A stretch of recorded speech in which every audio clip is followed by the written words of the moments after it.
Welcome back. You're still watching Soweto Today. Thank you for choosing to stay with us. We are wrapping up our conversation on the hijacked buildings. We are now joined by the national organizer of Rise Mzansi, that's Makashule Gana, who's joining us in studio now. Makashule, thanks very much for taking the time and joining us this evening on the show. I mean, your media statement that was released, you are saying that they should stop using this incident for political grandstanding, scoring political points there. What do you make of this hullabaloo, the jostling of the mic, if I may put it that way, by the different political parties? Thanks very much, Tabe, and thanks very much for having us here.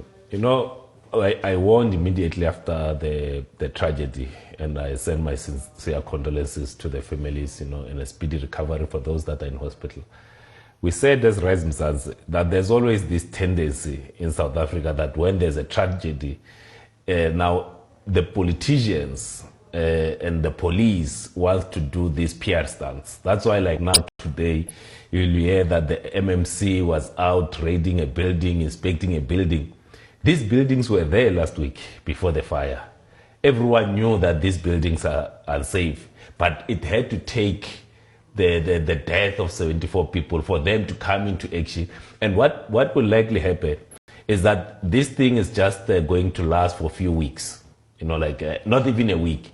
It's just like you are waiting for the next tragedy to hit before you move towards that side. I mean, like 3 weeks ago, everyone was out in Rivali after the Zama killings. But if you go to Rivali today, you won't find the police, you won't find the visibility. The MMC has forgotten that there were the Zama killings in Rivali. And these are the things that we are warning as Rise Mzansi, that we must not use these tragedies, these incidents as an opportunity for PR. We must look at lasting solutions. That's why we see this matter. That's why even with the establishment of the Commission of Inquiry, it's just a PR stunt. It's a delaying tactic. Because I was about to ask you Yes. on particularly what do you make of this, Commission of Inquiry? I mean, we've seen them come in. Obviously, there will be a budget that will be included in that Commission of Inquiry. Do we really need it? You don't. You need the forensics to go and investigate what caused the fire. You don't need the commission. You don't need lawyers to find out what caused the fire. Because if you establish a commission, the only beneficiaries of the commission are the lawyers, are the service providers.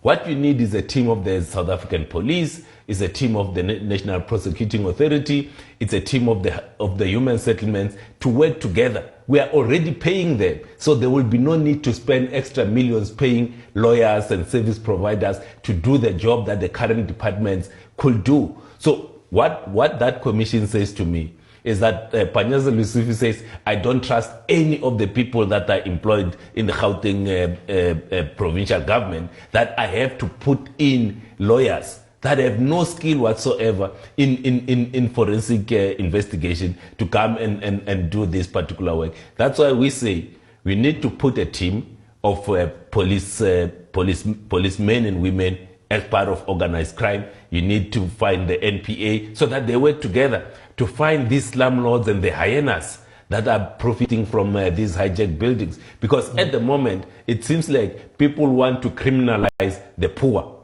whereas the people that are benefiting from this are walking scot-free. So do you think that the city of Johannesburg has failed in addressing this issue? I mean, we've seen the issue of hijacked buildings, coming to the fore over 10 years ago, with the raids and all these kind of things.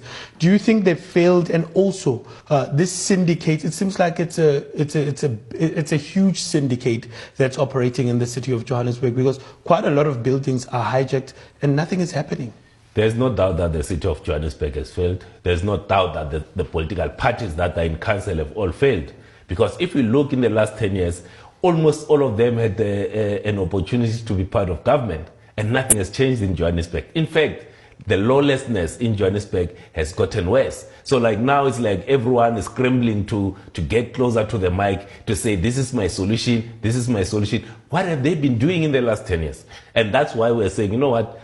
It's time for the people themselves to rise and make sure that the city of Joburg is returned to law and order. What happens now? How should we hold people responsible? What needs to be done in order to make sure that we address this whole issue? Because now we are talking about it. As you said, in the next few weeks, we would have forgotten about it. We are waiting for another tragedy. What needs to happen is that the officials that we are paying from our rates and taxes must do what we are paying them to do. It's not a favor that they must go and inspect buildings and make sure that there's safety in those buildings. But somehow we have these officials, both from the city, from the province, from the police, from the NPA, who behave as if they are doing South Africans a favor. It's not a favor. We are paying them to do this job. That's why as Rising Mzansi will never be in support of this PR stance. That's why we're not even at the scene, because we see this almost like political parties jostling for the mic. We need to make sure that we serve the people rather than look for opportunities to be on TV. Just lastly, before I let you go, how do you think we can deal with the issue of illegality in the country? It seems like, there's efforts, but, there's a lot of issues that are at play. How do we deal with the issue of illegality in this country? So Thabo, one of the things that we need to do at the macro level, we must make sure that it's easier for people with documents to come to South Africa.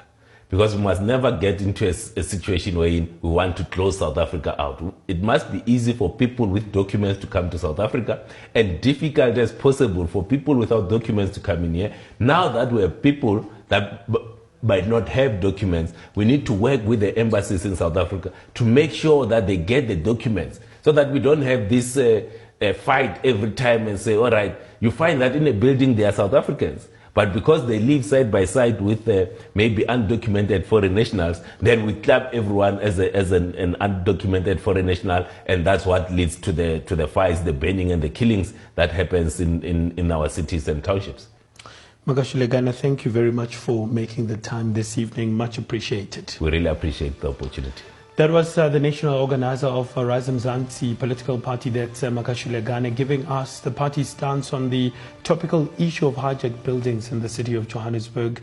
The fire at Marshalltown, came as no surprise to many citizens, considering the state of buildings in the inner city. On that note, that's how we wrap up today's episode of Soweto Today. Remember, we love hearing from you, so please feel free to talk to us about this episode at Soweto Today at sowetotv.co.za. Alternatively, you can call us or WhatsApp us at 081 531 88